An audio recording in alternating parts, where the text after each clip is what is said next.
A partir de agora, a Timbira apresenta Direito no Ar. Direito no Ar. Fique por dentro dos direitos e deveres do cidadão. Direito no Ar.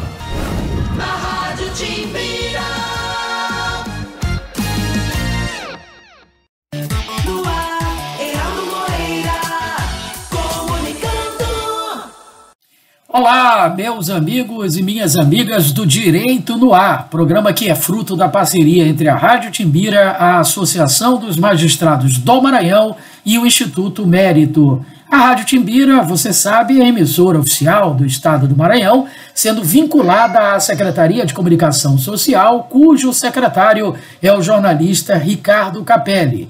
O diretor-geral da Timbira é o também jornalista Robson Paes. A Associação dos Magistrados do Maranhão é presidida pelo juiz Olídice Barros e tem como diretora de comunicação a juíza Marcela Lobo. O Instituto Mérito divulga em seu perfil no Instagram eventos acadêmicos e humor jurídico.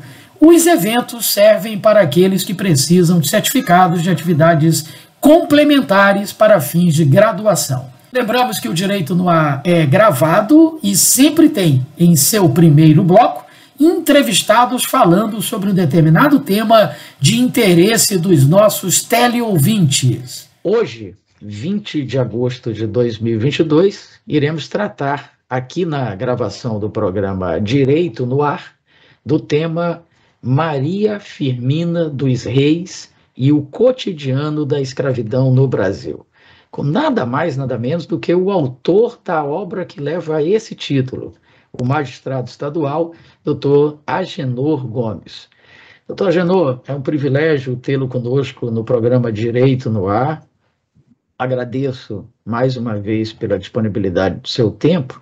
E, tradicionalmente, Dr. Agenor, quando é a primeira vez que o entrevistado vem ao programa, antes da gente entrar propriamente no tema do dia, a gente procura conhecer um pouquinho da pessoa do entrevistado. Até porque, certamente, alguém como o senhor vai servir de inspiração para outras pessoas que estão acompanhando o nosso programa. Então, doutor Agenor Gomes, por que a magistratura e por que aliar à magistratura a pesquisa e a realização de obras como essa sobre a qual nós vamos conversar hoje? A magistratura era um sonho da minha juventude. Mas antes de eu entrar na carreira da magistratura, entrei em 1998, aqui no nosso Tribunal de Justiça, eu já havia militado como advogado durante 15 anos. E também, antes de ser advogado, eu, ainda bem jovem, na universidade, nós vivemos aquele período da redemocratização. A minha geração viveu esse período das grandes esperanças na redemocratização do país. Quando eu entrei na universidade em 1977, na UFMA, os estudantes eram cerceados. Por exemplo, nós, para fazermos uma reunião, tínhamos que ter a autorização dos órgãos do SNI, da ASE.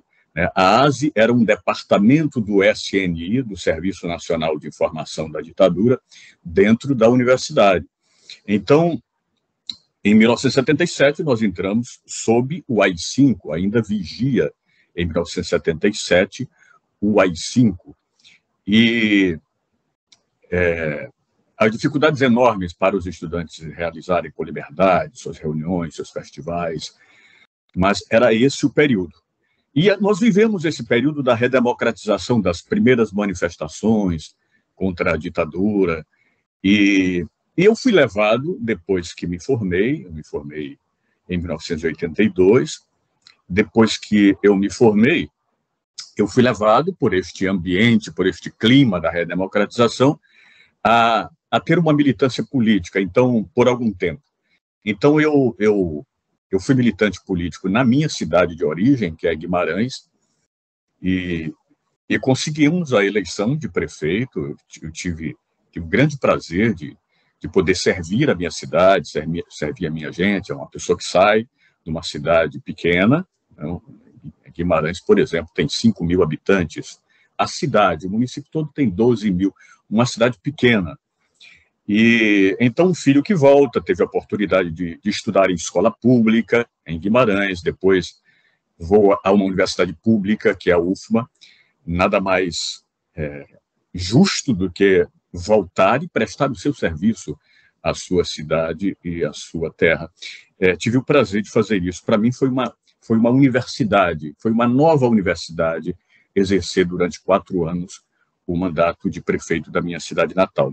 Pois bem, então eu fui, depois disso, depois dessa atividade na minha cidade, eu voltei e ingressei na escola da magistratura, passei 1 ano novamente estudando para fazer o concurso público, e em 1998, então, eu obtive a aprovação no concurso público, e tenho o grande prazer, era um sonho da minha juventude, de entrar na magistratura. Estou na magistratura há 22 anos. Já estive em muitos municípios do Maranhão, já estive na divisa do Pará, em Carutapera, já estive em Santa Helena, já estive em Açailândia, já estive em Barra do Corda, em vários municípios, várias comarcas do nosso interior. Então, chego à magistratura, passo muito tempo, passo 17 anos do interior, e em 2015 eu chego à capital, nas promoções, né? Vocês sabem que os magistrados têm que cumprir essa nossa obrigação. Vai primeiro as comarcas menores, depois as comarcas médias, até chegarem os magistrados e as magistradas às comarcas da capital, que são as comarcas maiores. Então, cheguei em 2015 e, nesse período, os meus conterrâneos de Guimarães, professores do ensino médio, me convidaram para integrar o Instituto Histórico de Guimarães. Em Guimarães tem um Instituto Histórico e é uma referência importante numa cidade pequena, um Instituto Histórico, porque é o momento de congregar muitas pessoas interessadas na pesquisa, professores, aqueles que querem cultivar a história da sua cidade. E aí passei a integrar. Recebi, portanto, professor Heraldo, uma incumbência de vir aqui em São Luís representar o Instituto numa Feira do Livro de São Luís. E eu chego na Feira do Livro, o tema, a patrona da feira era Maria Firmina dos Reis. Então, eu fui fazer a mediação de uma palestra da professora Dilessi Adler, que é aqui presidente do Instituto Histórico do Maranhão, sediado aqui em São Luís, e também ela integrava e integra ainda a Academia Ludovicense de Letras.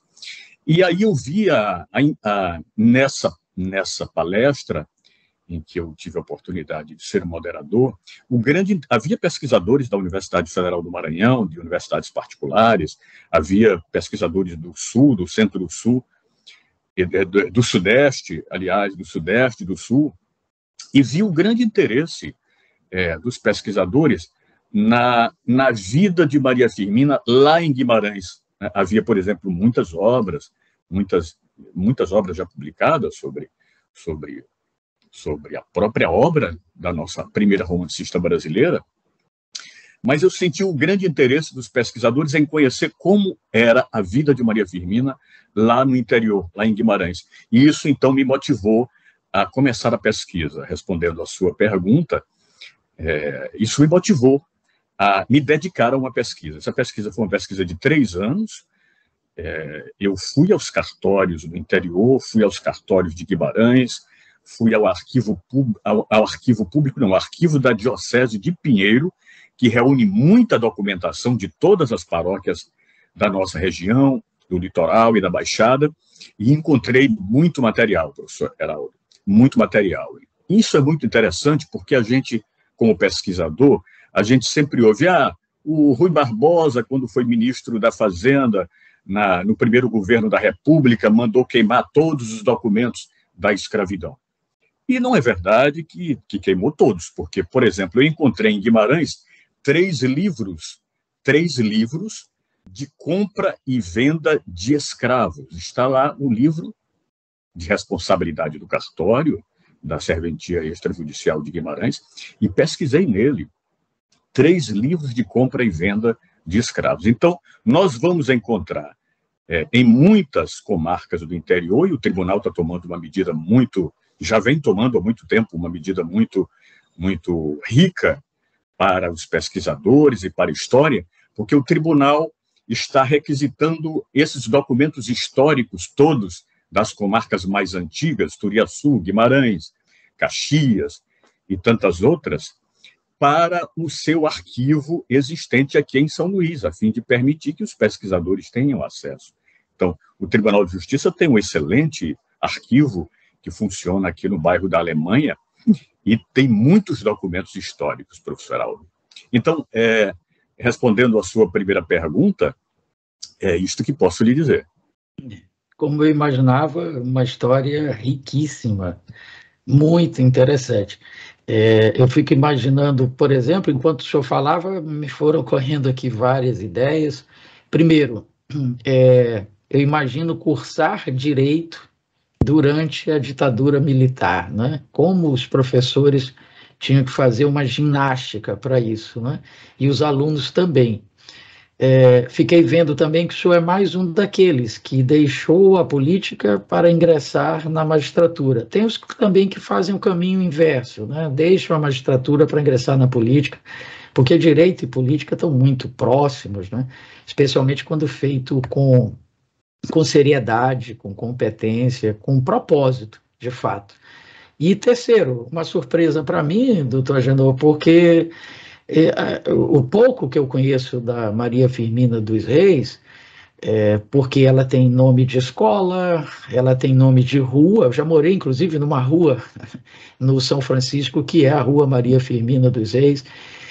Então, pouco que a gente acaba aprendendo sobre ela, a gente sabe que ela é conterrânea nossa, só que eu confesso a minha ignorância, eu imaginava que ela era natural de São Luís, e pelo que o senhor disse, ela é natural lá da sua terra, de Guimarães.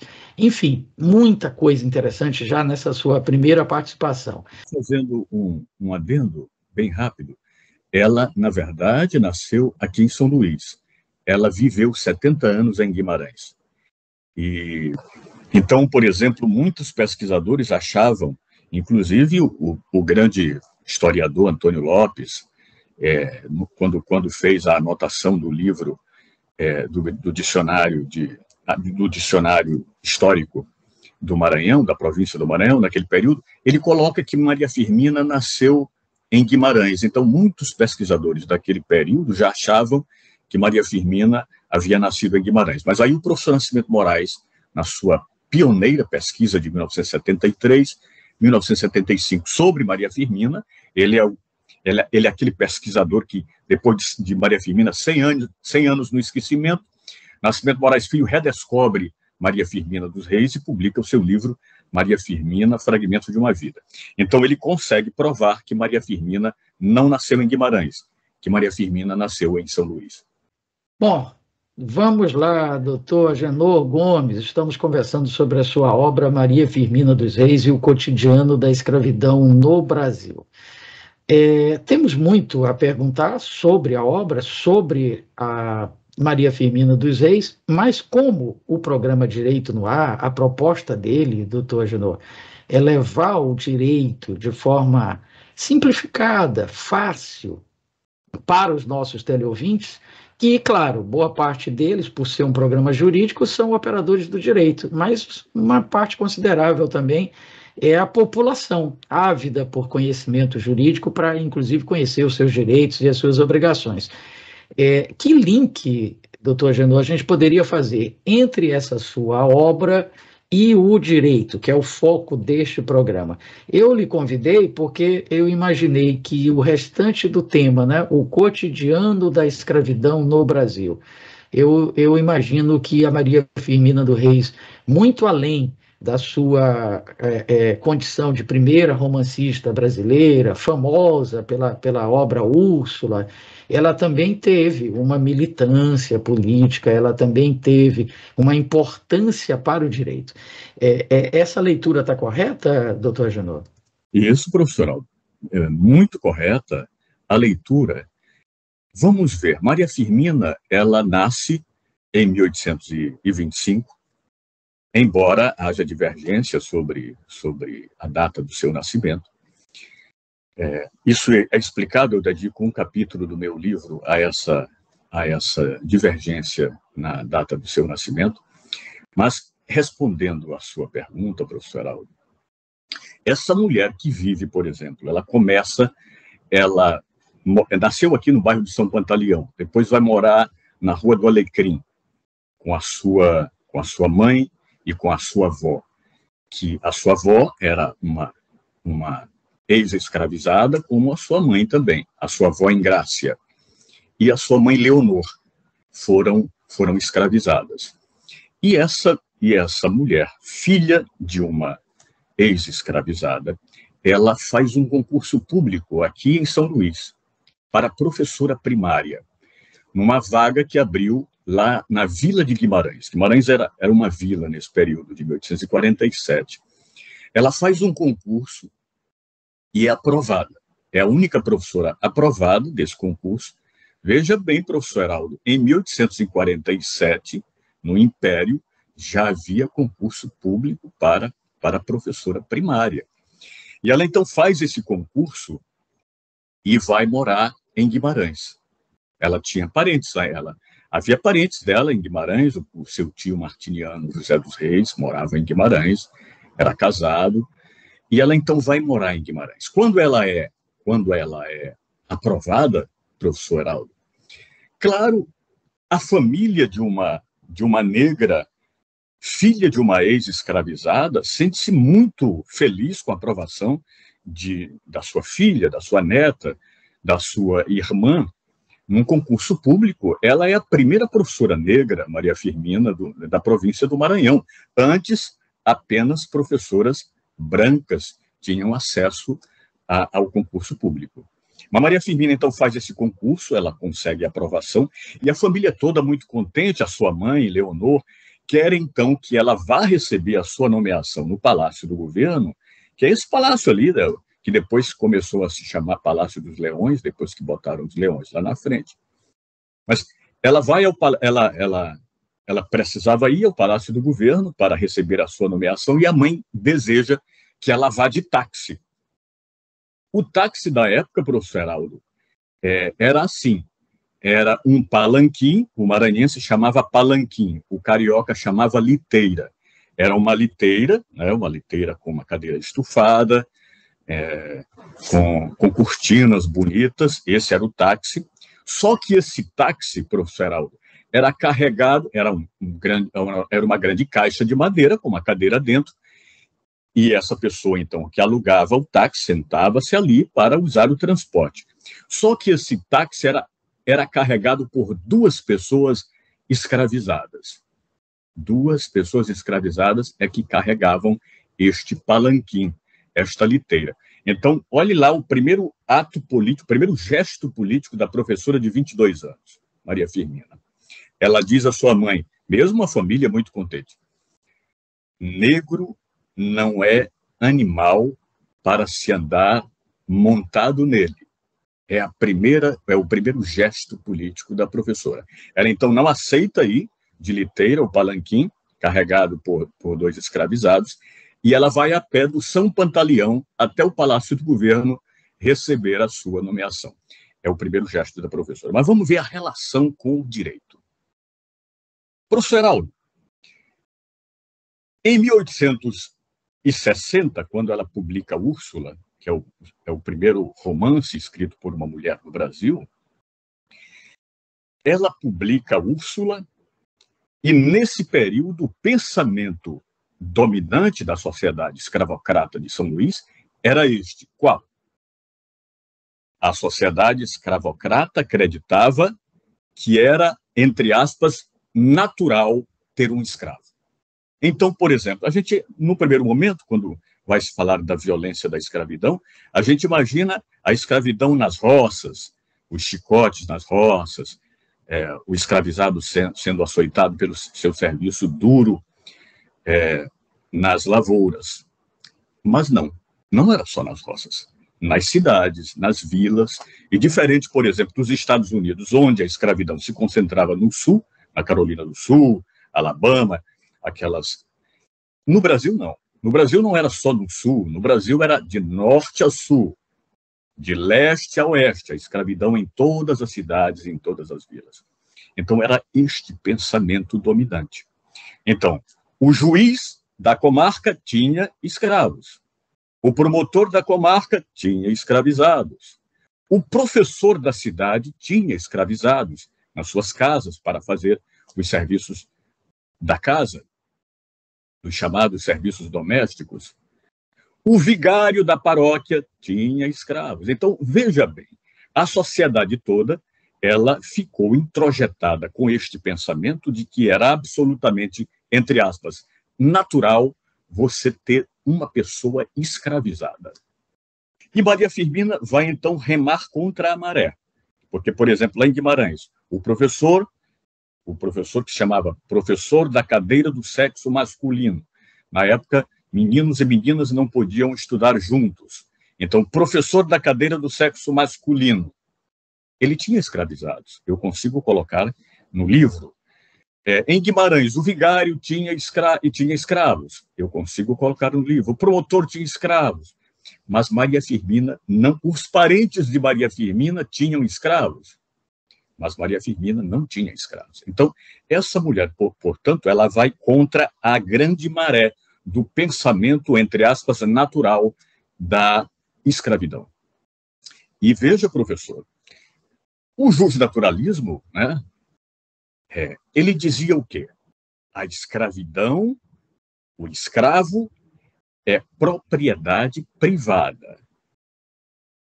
A propriedade privada é um direito natural. Olhe lá, como é que os jurisconsultos, o pensamento dos homens do direito, levam a isto? Se a propriedade é um direito natural, então a escravidão está legitimada. Olhe lá o pensamento de 1860. Esse pensamento custa mudar da sociedade. Ela custa mudar. Mas Maria Firmina, muito antes de Castro Alves, a Maria Firmina publica Úrsula, já com esta visão. Os personagens de Úrsula, você já deve ter comprovado, eles falam, eles estão no romance com o seu próprio discurso. Então, aí está o pioneirismo de Maria Firmina. É o negro escravizado tendo o seu próprio discurso, falando da sua África, falando da sua ancestralidade. As obras da época, ninguém ainda havia falado assim. O negro era só para dizer sim, senhor. Maria Firmina, então, ela inova. E então ela é pioneira também. Mas no direito, por exemplo, quando é que isso vai mudar? Vai mudar muito tempo depois, porque se o justnaturalismo ele diz que a propriedade é um direito natural, esse mesmo justnaturalismo vai dizer que a liberdade é um direito natural. Olhe lá. Mas para descobrir isto, os jurisconsultos, os homens do direito da época, demoraram a enxergar isso. A gente só vai ver, por exemplo, as pessoas se manifestando pela abolição já em final de 1860, começo de 1870. É que a ideia, a visão da sociedade começa a mudar. Mas muito antes disso, Maria Firmina, na sua obra, já remava contra a maré, condenando a escravidão. Então veja, professor Heraldo, o pioneirismo dessa mulher negra em 1860. Então a sua obra, Úrsula, é muito importante porque ela é pioneira nesse sentido. Mas Maria Firmina, além de romancista, ela tinha múltiplas outras atividades. Por exemplo, ela era cronista, ela era poeta, ela era musicista, ela era pesquisadora da cultura popular. Ela, por exemplo, tem toadas de Bumba Meu Boi, que estão publicadas, inclusive, no livro que Nascimento Moraes Filho publicou, no seu primeiro livro, em 1976. Então, ela tinha essas múltiplas atividades na Vila de Guimarães. Lá em Guimarães, ela viveu durante 70 anos. Quando ela já estava perto de se aposentar, ela escreve uma crônica, numa viagem de São Luís para Guimarães de barco, e ela diz que gostaria de que a Guimarães ela se ligou pelo seu coração e que ela gostaria de ser sepultada nessa terra a que ela se ligou pelo coração. Então, ela está sepultada em Guimarães. Mas então, respondendo à sua pergunta, professor Aldo, veja como a importância dessa mulher e o seu pioneirismo em pleno período da escravidão. Olha, a gente vai ficando cada vez mais apaixonado pela Maria Firmina dos Reis, pela história que o senhor está trazendo de vida dela. E utilizando termos da atualidade, ela foi pioneira, protagonista, empoderada, política, enfim, que mulher fenomenal. Agora que eu estou começando a enxergar, porque eu só ouvia falar de Maria Firmina dos Reis, mas de forma muito rasa. Agora o senhor falando sobre ela com profundidade, é que eu estou enxergando que ter o nome de escola e o nome de uma rua é até muito pouco para essa mulher. Essa mulher mereceria muito mais reconhecimento da nossa sociedade, do nosso estado, do nosso país, enfim. Bom, doutor Agenor, a gente percebe então que agora voltando menos para o direito e mais para a literatura, há um consenso, né, de que Castro Alves teria sido o primeiro autor brasileiro a sair em defesa, em combate em defesa da abolição e combate à escravidão. Mas pelo que o senhor está dizendo, não. A Maria Firmina dos Reis, na sua obra Úrsula, embora um romance, ela já que teria dado o pontapé nesse movimento, o pontapé inicial. Sim, sim, professor Aldo. O grande problema é que Castro Alves, e aí vamos louvar as posições do poeta Castro Alves, bem jovem, sendo um grande aliado do movimento abolicionista, muito importante naquele momento, os seus poemas, que a gente aprendeu na escola, e que foi muito importante a participação do Castro Alves. Mas Maria Firmina publica Úrsula 10 anos de Castro Alves. E qual foi o problema de Maria Firmina ficar esquecida? É que Maria Firmina morava numa vila do interior, em Guimarães, muito difícil chegar a Guimarães, embora a sua publicação fosse feita aqui na capital, em São Luís. São Luís, longe da corte do Rio de Janeiro. Então, essa distância,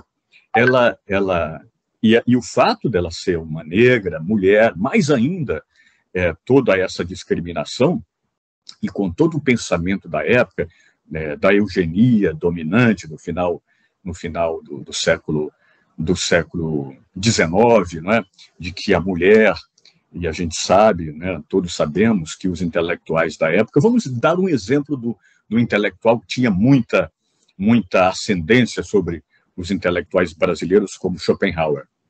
Schopenhauer, lido muito enaltecido pelos intelectuais brasileiros, mas ele dizia o que numa das suas obras, lá em 1800, na segunda metade do século XIX, dizia o quê? Mulher é intelectualmente inferior ao homem, isso que ele dizia em seus livros. Ora, uma afirmação dessa de um filósofo da estatura de Schopenhauer, falando isso, dizendo isso, reproduzindo isso, veja como é que as mulheres ficavam tratadas. Mulher não era para escrever livro, mulher não era para publicar romances, mulher era destinada unicamente ao espaço da casa.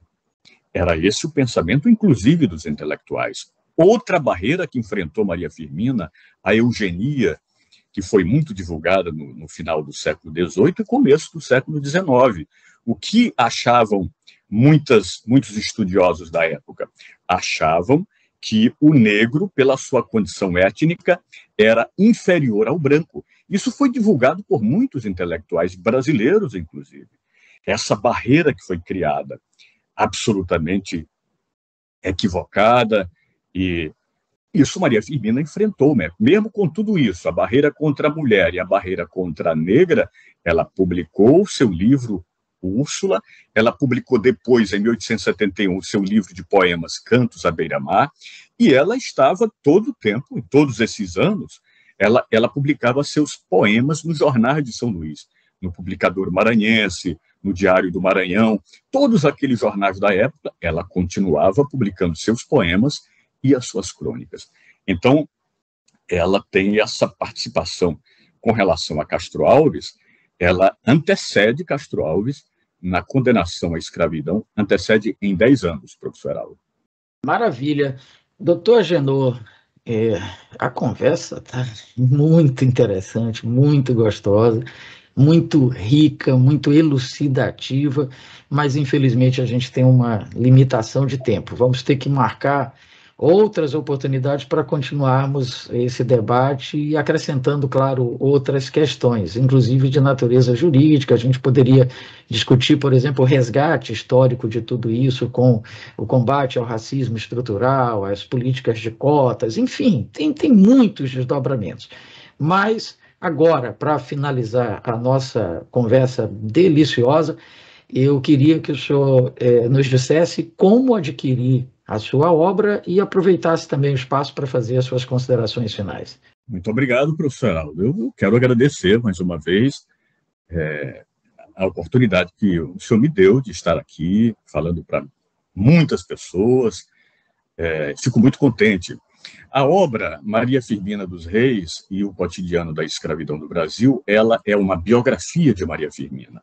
Mas, além da biografia, ela contextualiza a vida de Maria Firmina no período brutal, violento, onipresente da escravidão no Brasil. Não só no Maranhão, não só em Guimarães, porque a escravidão de Guimarães, a escravidão do Maranhão, fiz questão de botar na escravidão do Brasil, porque a escravidão no Maranhão, ela não era diferente da escravidão da corte no Rio de Janeiro, ela não era diferente da escravidão de Pernambuco, a escravidão ela estava em todo lugar. Então o livro é um livro de 362 páginas, tem 81 fotos de muitos lugares onde Maria Firmina transitou em Guimarães, da casa onde ela morou, documentos, e esse livro ele recebeu o patrocínio da Academia Maranhense de Letras. Tive assim, o grande prazer de ter o presidente da Academia Maranhense de Letras, que também é da nossa área do direito, professor Heraldo, o desembargador Lorival Cerezo. Ele fez, inclusive, a orelha do livro, e o José Everton Neto, ele fez o pós-fácio do livro. Então, tive assim, esse grande prazer de ter o grande apoio da Academia Maranhense de Letras na publicação do livro. Esse livro ele está disponível na Livraria MEI, que é uma livraria de autores maranhenses que fica lá no São Luís Shopping. Ele está disponível lá e também está disponível na Amazon. Para quem quer comprar pela internet, o livro está disponível na Amazon. Então, eu agradeço muito a esta oportunidade que tive aqui. Um grande abraço a todos que puderam, da Timbira, que puderam vir aqui. O professor Heraldo estava devendo essa entrevista ao professor Heraldo, nesse corre-corre assim de nossos compromissos. No meu caso, eu tenho que dividir as minhas atividades de trabalho, das audiências, das sentenças, tudo. Também só nos fins de semana ou nas férias eu posso me dedicar à pesquisa. Então, fico muito agradecido ao professor Heraldo por esta oportunidade. E um abraço a todos. Nós que agradecemos, doutor Agenor Gomes. Foi uma aula de história, direito, política e, principalmente, coroando de êxito a sua pesquisa, mostrando a profundidade, não só a quantidade de páginas, mas a qualidade do trabalho e de descobertas acerca dessa mulher maranhense e tão importante, e que precisa ser conhecida de todos. Conversamos com o magistrado estadual, doutor Agenor Gomes, sobre a sua obra Maria Firmina dos Reis e o Cotidiano da Escravidão no Brasil, que, como ele disse, está à sua disposição na Livraria MEI, ali no Shopping São Luís, e também na Amazon, caso você queira comprar pela internet. Faremos agora um rápido intervalo, mas logo estaremos de volta com o seu Direito no Ar. Continue conosco. Estamos apresentando Direito no Ar. Direito no Ar. Fique por dentro dos direitos e deveres do cidadão. Direito no Ar. Na Rádio Timbira.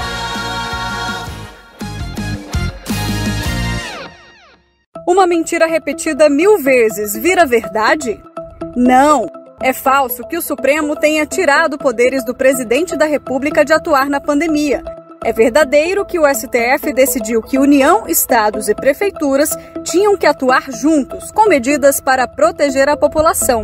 Não espalhe fake news. Compartilhe as verdades do STF. youtube.com/TV Timbira. Acesse e acompanhe a programação da Nova 1290.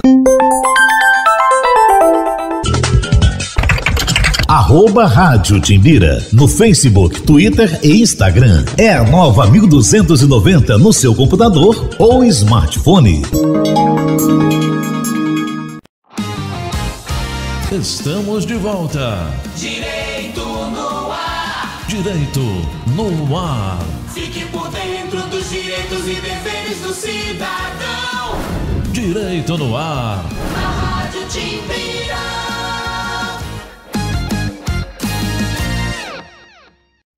No ar, Heraldo Moreira, comunicando. Estamos de volta aqui pela Rádio Timbira com seu Direito no Ar, em parceria com a Associação dos Magistrados do Maranhão e o Instituto Mérito. E chegou a hora do quadro A Vida Pede Passagem, produzido pela ONG SOS Vida, Paz no Trânsito. Vamos assistir?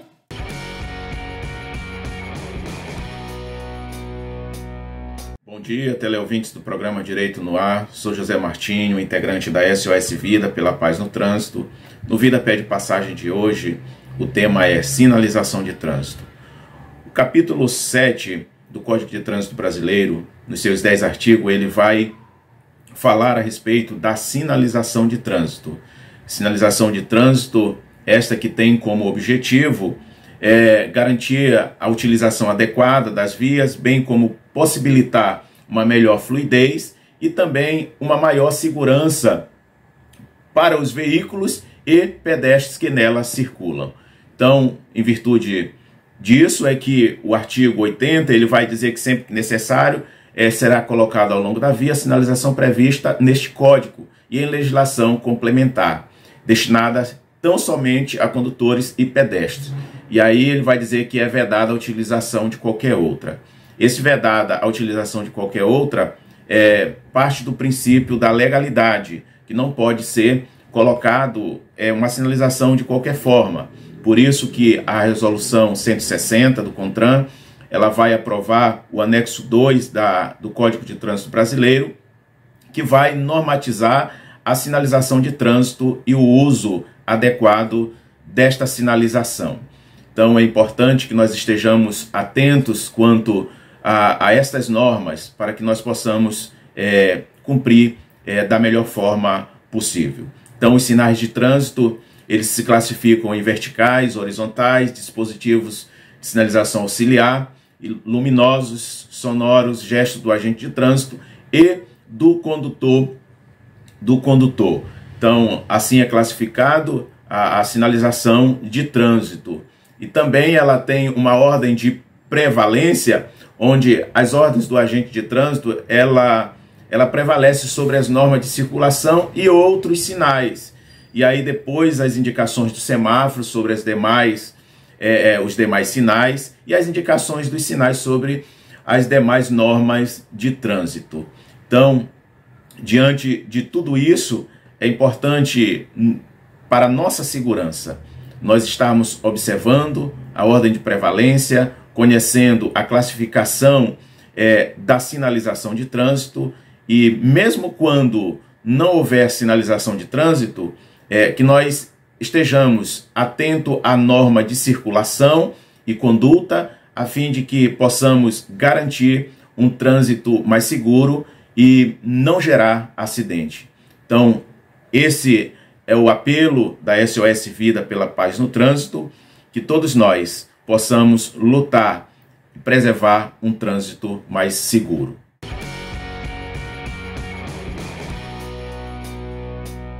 No segundo bloco, nós temos programas produzidos pelo Conselho Nacional de Justiça, sempre com temas relevantes e atuais. Acompanhe! Olá, está no ar mais uma edição do Link CNJ. Aqui você acompanha assuntos da justiça que impactam o seu dia a dia em reportagens e conversas exclusivas com personalidades do mundo jurídico.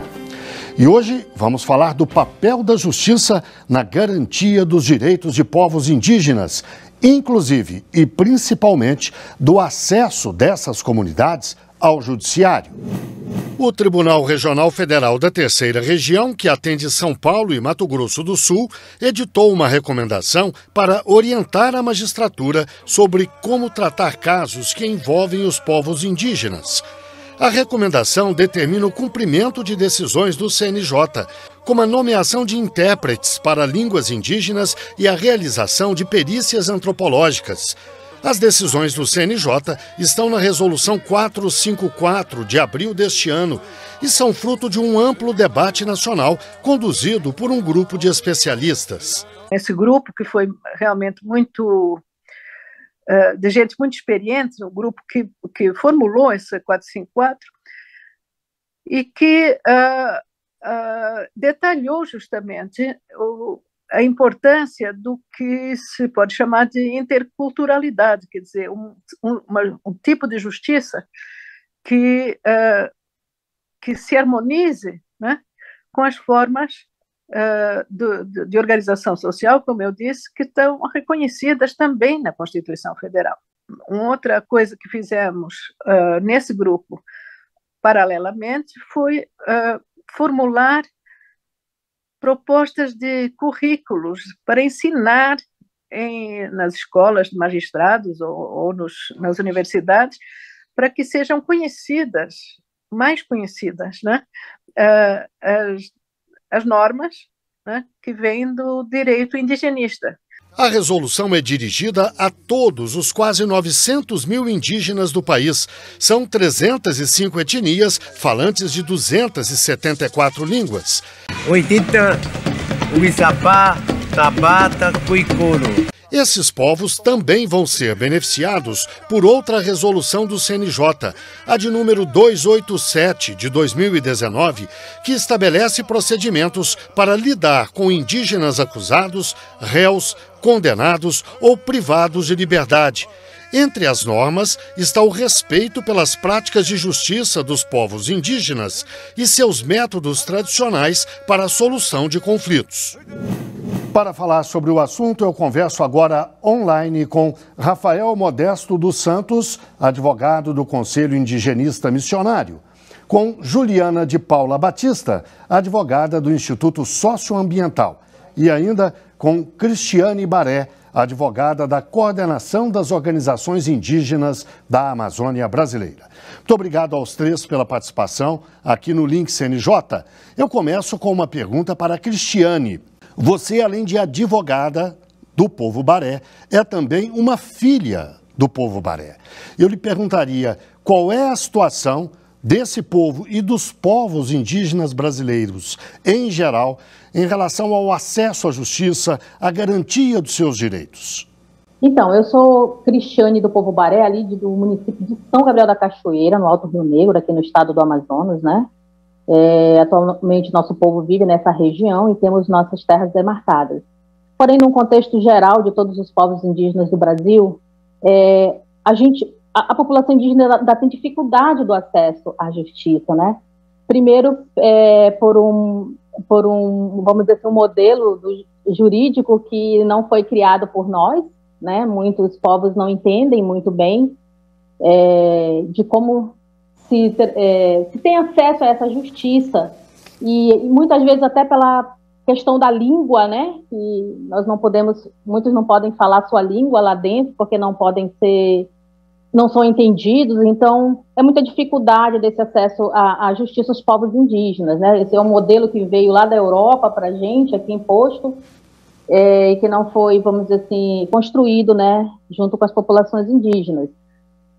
E principalmente agora nesse cenário que estamos vivendo aí, né, de bastante retrocessos de direitos, a gente, vamos dizer assim, a gente tem feito esse protagonismo aqui como advogados indígenas, nessa rede de advogados, isso é um sonho, né, dos nossos povos, das nossas comunidades, de trazer os indígenas, né, para ocuparem esses espaços, e hoje estamos aqui também ocupando esses espaços, e de certa forma também estamos tentando, né, estamos ingressando nesses espaços para trazer a voz dos nossos povos. Rafael, eu lhe pediria a mesma avaliação como advogado do CIMI, o Conselho Indigenista Missionário, uma entidade, uma instituição de décadas de atuação nessa área, eu lhe pediria a mesma avaliação. A gente se deparou com uma situação e a gente começou a fazer um enfrentamento muito duro no sistema de justiça, especialmente no Supremo Tribunal Federal, para demonstrar aos ministros e ministras da Corte que o direito que os povos têm não é simplesmente de assistir um autor ou um réu de uma ação judicial. O direito que os povos têm é o litisconsórcio necessário, né? O que implica, inclusive, em nulidade daqueles casos onde não foram citados para ser parte. Então, isso significa que, no primeiro momento, o acesso à justiça processual era um empecilho, né? Mas o Supremo, com alguns precedentes, já garante esse direito, inclusive o próprio CNJ, por meio da resolução 454 de abril deste ano, garante esse direito aos povos indígenas, sabendo que o acesso à justiça é uma questão mais ampla, né? Mas o caminho, o ITER, para se acessar o direito pleno à justiça, por exemplo, o território e outros direitos fundamentais, é o acesso ao processo judicial, quando a gente está tratando de judiciário. Então, nos últimos 10 anos, a gente teve um salto qualitativo muito grande para garantir que esse direito seja efetivado, que o regime tutelar indígena seja de uma vez por todas esquecido, inclusive a cultura judiciária não se apoie mais nela, nesse instituto do regime tutelar, e que inclusive a Constituição Federal, nos seus artigos 231, especialmente 232, sejam efetivados para que esse direito seja garantido. Juliana, o Rafael falou em avanços no campo do judiciário e medidas do CNJ. Por outro lado, Cristiane falou em retrocessos. Você pode nos ajudar a entender isso melhor? Você compartilha da opinião dos dois? Olha, eu acredito que a gente tem avanços e retrocessos simultâneos, né, em campos diferentes. Então, a gente tem tido um avanço à medida, por exemplo, que a Articulação dos Povos Indígenas do Brasil, a APIB, foi reconhecida como uma entidade de classe de âmbito nacional pelo STF, o que permite que ela possa propor ações diretas de constitucionalidade, enfim, ela possa usar aí do controle concentrado de constitucionalidade, o que foi uma grande vitória para os povos indígenas brasileiros, porque isso faz com que eles não precisem mais depender, né, de partidos políticos com representação no Congresso Nacional, da Procuradoria-Geral da República e dos outros legitimados ativos. A gente também tem tido um reconhecimento da necessidade desses povos fazerem parte dos processos judiciais, porque a questão é tão absurda que ainda hoje a gente tem inúmeros processos judiciais que visam anular demarcações de terras indígenas, e os índios, suas comunidades e organizações, eles não são parte desses processos. Às vezes, depois de uma sentença, anulando uma terra indígena, às vezes já do caso está em segunda instância, é que a comunidade descobre que tem aquele processo, que a demarcação da terra indígena dela foi anulada. Então, acho que a resolução do CNJ, ela é um avanço, à medida que ela vem trazer aí estándares e parâmetros para orientar o Poder Judiciário sobre a importância e a fundamentalidade do direito a acesso à justiça dos povos indígenas, tentando quebrar de vez com qualquer perspectiva de tutela desses povos, mas a gente ainda tem inúmeros retrocessos no campo fático, né? Nós temos dificuldade na proteção territorial dessas terras, nós ainda temos muita invasão dessas terras, e, principalmente, a gente ainda não tem uma cultura jurídica onde os operadores do direito tenham uma completa compreensão desses direitos, né? E também uma completa compreensão do quanto a atividade deles é importante quando a gente está falando do país mais sociodiverso do planeta, né? Para você ter uma ideia, a gente tem o maior contingente de povos que vivem em isolamento do mundo aqui no Brasil. Esses povos são povos que não têm qualquer tipo de contato com a sociedade nacional. Então, a gente precisa que os operadores do direito eles tenham muita consciência de toda essa sociobiodiversidade e também da legislação específica que regem esses direitos. Gostaria também, inclusive, de falar, realmente, essa resolução 454 do CNJ foi um importante marco, até porque nós, povos indígenas, participamos, né, da criação, da elaboração dessa resolução, nós pudemos ser ouvidos, né, junto à comissão. Então, para a gente foi um importante passo, uma importante conquista. Rafael, quero voltar à questão dos retrocessos. Você pode nos dizer, de concreto, sobre a ação de madeireiros ilegais, garimpeiros ilegais, fazendeiros ilegais, traficantes, narcotraficantes na região da Amazônia? Como isso deve ser combatido? Mas eu vou pedir que você responda logo depois do intervalo. O Link CNJ, portanto, faz uma breve pausa e volta já já.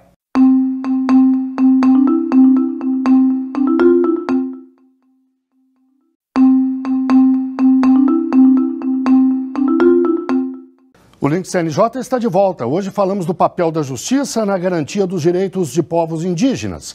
E os nossos convidados são Rafael Modesto dos Santos, advogado do Conselho Indigenista Missionário, Juliana de Paula Batista, advogada do Instituto Socioambiental, e ainda Cristiane Baré, advogada da Coordenação das Organizações Indígenas da Amazônia Brasileira. Bem, Rafael, no bloco anterior eu deixei uma pergunta no ar para que você respondesse agora. Em que medida a sociedade brasileira deve realmente se preocupar com a ação de madeireiros, garimpeiros ilegais, traficantes, narcotraficantes e até traficantes de armas na Amazônia brasileira? Ações criminosas de narcotraficantes, biopirataria, pesca, roubo de garimpo ilegal em terras indígenas são crimes que deveriam ser punidos. E na falta de uma punição, geralmente quem tem agido, né, na falta de responsabilidade de alguns órgãos públicos, quem tem agido mais fortemente tem sido o Poder Judiciário.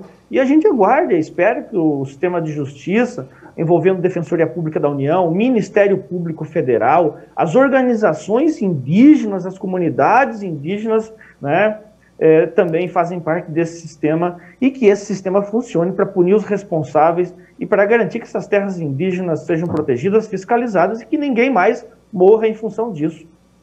Juliana, vamos falar da demarcação de terras indígenas, uma responsabilidade do Supremo, a qual o Rafael acaba de se referir. Você pode nos ajudar e dizer em que pé que está isso dentro do Supremo e no Judiciário como um todo? Ela, com certeza, é a questão mais controvertida em todos os direitos relativos aos direitos indígenas, porque existe muitos interesses econômicos e políticos envolvidos na demarcação de terras indígenas. A Constituição garante que esses direitos são originários, ou seja, grosso modo, são direitos anteriores a qualquer outro direito, o que faz com que qualquer título de propriedade ou de posse seja nulo e extinto de pleno direito, e isso gera muito conflito, né? Porque muitas vezes a gente tem estados que titularam terras indígenas como se fossem terras devolutas estaduais. A gente tem pessoas que invadiram de má fé essas áreas e fizeram declarações de posse em cartório para tentar comprovar aí a sua presença. E aí, no caso Raposa Serra do Sol, veio se construindo uma discussão de que uma terra só poderia ser demarcada se ficasse comprovada a presença física dos indígenas no dia 5 de outubro de 88, né, que é a chamada teoria do marco temporal. 5 de outubro de 88, porque é a data da promulgação da Constituição. E no caso Raposa Serra do Sol, na época, o falecido ministro Menezes Direito levantou essa questão, dizendo que, para se demarcar uma terra indígena, deveria ser observada essa teoria do marco temporal. Na época, esse julgamento era um julgamento em ação popular, ele não tinha efeitos vinculantes. A maioria dos ministros acolheu essa ideia de um marco temporal, mas depois embargo de declaração, que foi julgado pelo ministro Barroso, porque o relator do caso, o ministro aposentado Aires Brito, né, já estava aposentado, ele disse que esse caso não tem efeitos vinculantes. Mas, mesmo assim, todas as pessoas que são contrárias à demarcação de terras indígenas começaram a tentar utilizar essa teoria do marco temporal para inviabilizar as demarcações. E o que acontece? Essa teoria virou uma grande disputa, porque mesmo em locais onde os indígenas estavam em 5 de outubro de 88, se alega essa teoria para tentar anular a demarcação dessas terras. E uma coisa que o Supremo Tribunal Federal tem reconhecido é que não existe índio sem terra, né? Os indígenas precisam da terra, inclusive, para eles continuarem vivendo como povos indígenas, sendo povos indígenas. A partir do momento que você tira a terra, você pode criar uma situação de assimilação cultural forçada, essa sim uma situação vedada pela Constituição Federal de 88. Então, hoje, a gente tem aí o recurso extraordinário 1.017.365, de relatoria do ministro Fachin, com repercussão geral reconhecida, e essa repercussão geral vai definir se essa teoria do marco temporal de ocupação, ela é ou não um critério para as demarcações de terras no Brasil, né? Nós, particularmente, nós todos que estamos aqui hoje, entendemos que não, né, que esse não deve ser um critério, porque não é nem um pouco razoável que quase 34 anos após a promulgação da Constituição, a gente exija que os indígenas tenham feito provas de um fato que aconteceu há 34 anos atrás, né? Também porque alguns indígenas realmente não estavam nas terras, porque eles foram expulsos, principalmente durante a época da ditadura civil-militar no país, né? Eu trabalho em um caso que a Força Aérea Brasileira, os paraquedistas saltaram na terra, abriram uma pista de pouso, os aviões pousaram e os indígenas foram transferidos, mano militare, para o Parque Indígena do Xingu, né? Então, eles não estavam na terra em 5 de outubro de 88, porque eles não queriam estar? Não, porque eles passaram por um processo de transferência forçada, eles foram colocados dentro dos aviões com arma na cabeça, eles não tiveram opção, chegaram lá, eles ficaram confinados, eles não podiam sair, eles não podiam voltar, eles passavam por um processo de aldeamento, de cercamento, de vigilância, né? Então, a gente autorizar uma teoria dessa, a gente chancelaria uma série de violências históricas e, inclusive, né, mais atuais, que vem acontecendo contra os povos indígenas. E não foi isso que a Constituição permitiu, né? A Constituição, ela é uma garantia permanente de direitos e ela é muito nítida em dizer que esses direitos são originários e que cabe à União demarcar e fazer proteger todos os bens existentes nas terras indígenas. Cristiane, à luz de tudo isso que disse a Juliana, o que os povos indígenas esperam do Supremo? Esse julgamento sobre a questão dessa tese de marco temporal está sendo aguardado com bastante ansiedade, né, pelo movimento indígena, pelas populações indígenas do Brasil. Como a Juliana já colocou, porque vai ter esse efeito vinculante. E a nossa, vamos dizer assim, a nossa expectativa é que o Supremo realmente garanta, né, esse nosso direito originário às terras indígenas, que são direitos originários que existem antes mesmo da construção do Estado brasileiro, né, porque nós, povos indígenas, já estavam aqui nessa terra. Então, temos esperado com bastante ansiedade e preocupação também, porque tendo em vista que ele foi suspenso, as invasões continuam nos nossos territórios, a violência, a entrada de garimpeiros, de grileiros, né? E essa violência tem aumentado no nosso território. Então, essa é uma grande preocupação do movimento e, por isso, né, com muita ansiedade, que ele retorne aí para a pauta do Supremo. E a nossa expectativa é que o Supremo realmente garanta aos povos indígenas esse direito que já está na Constituição, né, garantido nessa Constituição, nos artigos 231 e 232.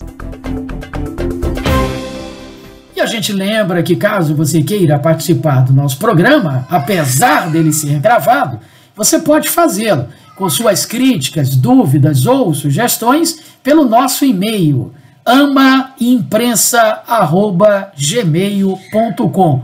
AMA, imprensa, tudo junto, @gmail.com. Voltaremos semana que vem com o seu Direito no Ar, um programa da Rádio Timbira, Associação dos Magistrados do Maranhão e Instituto Mérito. Até lá e muito grato por sua audiência. Você acabou de acompanhar mais uma atração da Timbira AM. Direito no Ar. A primeira do Maranhão. Timbira.